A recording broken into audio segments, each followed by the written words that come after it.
ठीक है। यहाँ पर एक टाइटल लिखा है, home for person with intellectual disabilities. लेकिन इंटेलेक्चुअल डिसेबिलिटीज को फिजिकल डिसेबिलिटी से डिफरेंट होते हैं। सब लोग यही समझते हैं कि डिसेबिलिटी का मतलब मेंटल और फिजिकल कॉमन है, लेकिन यहाँ पर हम इंटेलेक्चुअल डिसेबिलिटीज यानी कि एमआई और एमआर के जो बच्चे होते हैं स्पेसिफिकली वो यहाँ पर हैं। कुछ फिजिकली डिसेबल्ड बच्चे भी यहाँ पर हैं। जैसे जैसे एज बढ़ती है, जैसे कि मान लीजिए कि एक बच्चा जब जन्म लेता है तो जन्म लेने के बाद वो अलग अलग एज के क्राइटेरिया से आगे गुजरता है। पहले न्यूबॉर्न होता है, फिर उसके बाद में टीनेज में आता है, फिर एडल्ट में आता है, फिर जीरियाटिक में आता है। तो स्टार्टिंग के फेज से लेके एंड के फेज तक में देखा जाए तो बच्चा बहुत सारी फेजेस से गुजरता है और हर जगह पर फिजियोथेरेपिस्ट का इन्वॉल्वमेंट रहता है। हालांकि हम ही नहीं होते हैं, जन्म से फिजियोथेरेपिस्ट कहा जाए तो माँ ही होती है, जो मदर ही उसको स्टार्टिंग से ही बताती है कि उठना कैसा है, बैठना कैसे है, सब समय के हिसाब से सब चेंज करते जाते हैं। लेकिन एक एज जब ऐसा आता है कि जहाँ पर स्पेशलाइजेशन की ज़रूरत पड़ती है, यहाँ पर बच्चे एक बहुत ही कम एज में यहाँ पर एडमिट किए गए थे, यहाँ पर एडमिशन लिए। उसके बाद अब वो बच्चे नहीं, यहाँ से बच्चे हैं, लेकिन शरीर से वो उस आज हमारी एज के बराबर के आ गए वो लोग। तो वो जैसे जैसे जीरियाटिक प्रॉब्लम्स आते हैं, यानी कि एज के हिसाब से प्रॉब्लम्स आते हैं, बैक एक हो गया, शोल्डर पेन हो गया, नी पेन हो गया, हम लोग तो एक्सप्रेस कर सकते हैं, लेकिन वो हमारे सामने बोल नहीं सकते, बोलते भी हैं लेकिन वो एक्शन से ज़्यादा बताते हैं, क्योंकि उनके ऊपर ब्रेन के यूज से ज़्यादा जरूरी है इमोशंस।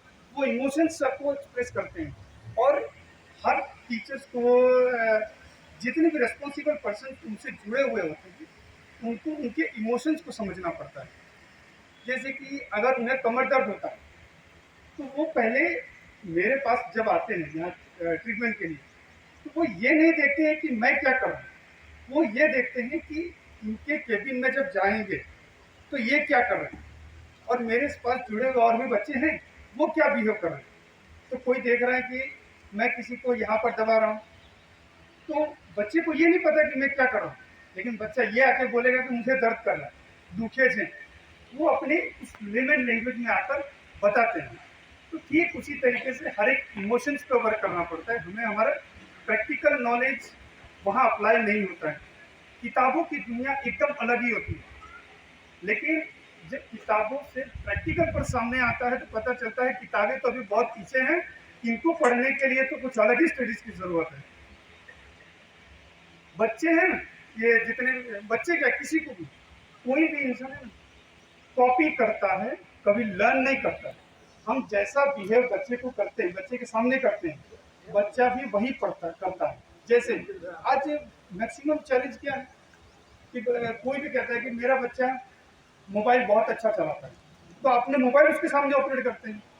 आपकी बुक्स क्यों नहीं पढ़ता बच्चा, क्योंकि आपने उसके सामने बुक्स को कभी यूज किया ही नहीं। इसीलिए बच्चों को ब्रेन डेवलपमेंट के लिए रीडिंग सिखाइए। रीडिंग सीखने की वजह से ब्रेन जिम्नास्ट होता है, ब्रेन के न्यूरॉन्स एक्टिव होते हैं, रीजनरेट होते हैं।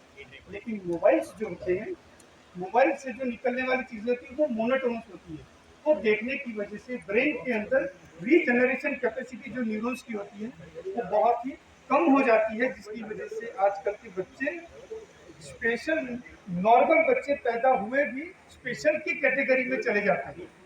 तो उन बच्चों को मोबाइल से जितना हो सके उनसे दूर रखना। ये सब जो बच्चे होते हैं ना, कोई भी तो इनको इनकी तरह ही इमोशंस में इमिटेट करके आप उनका बगल में लेट जाइए तो वो लेट जाएगा। तो ठीक उसी तरीके से हर टेक्निक को अलग अलग तरीके से ही इनके ऊपर अप्लाई करना होता है।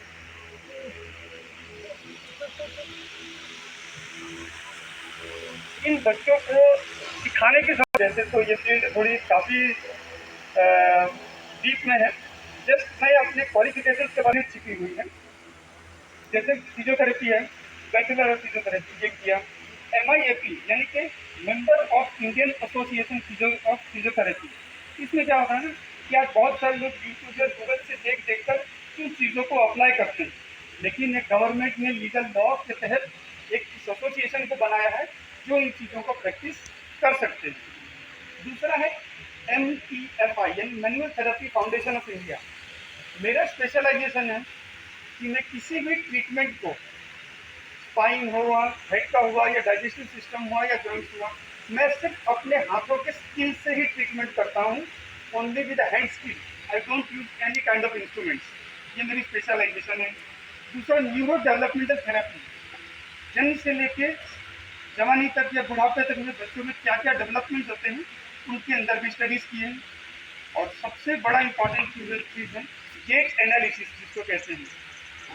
जब बच्चा चलता है, कोई चीज़ें होती हैं कि अगर मान लीजिए कहा जाए कि किसी को कमर दर्द आ रहा है, कोई भी बच्चा कमर दर्द आ रहा है, लेकिन कमर दर्द उसको कहाँ से आ रहा है वो तो बोल नहीं रहा, लेकिन जब उसका फुटवेयर देखेंगे, स्लीपर जब देखेंगे ना, तो अक्सर अब उसको उल्टा करके देखेंगे तो उसके कुछ पोर्शन चप्पल के घिसे हुए रहते हैं। जिस पोर्शन की घिसाव ज़्यादा होता है, उसकी वजह से उनके बॉडी के अलाइनमेंट में डिविएशन आता है, जिसकी वजह से गेट एनालिसिस जब वो चलता है ना, तो उस तरह हम ऑब्जर्वेशन करते हैं। उस ऑब्जर्वेशन से ये पता चल जाता है कि बच्चे को नी में प्रॉब्लम आ रही है, बैक में है या हेड में है। इसलिए जब नींव ही टेढ़ी होगी तो दीवार भी टेढ़ा ही जाएगा। इसीलिए गेट एनालिसिस किया जाता है। किसी भी पेशेंट को देखेंगे, चाहे वो नॉर्मल पेशेंट हो या नॉर्मल हो, कोई भी हो, तो उसमें गेट एनालिसिस सबसे बेटर किया जाता है। इसी की वजह से उसका बॉडी का अलाइनमेंट पता चल जाता है।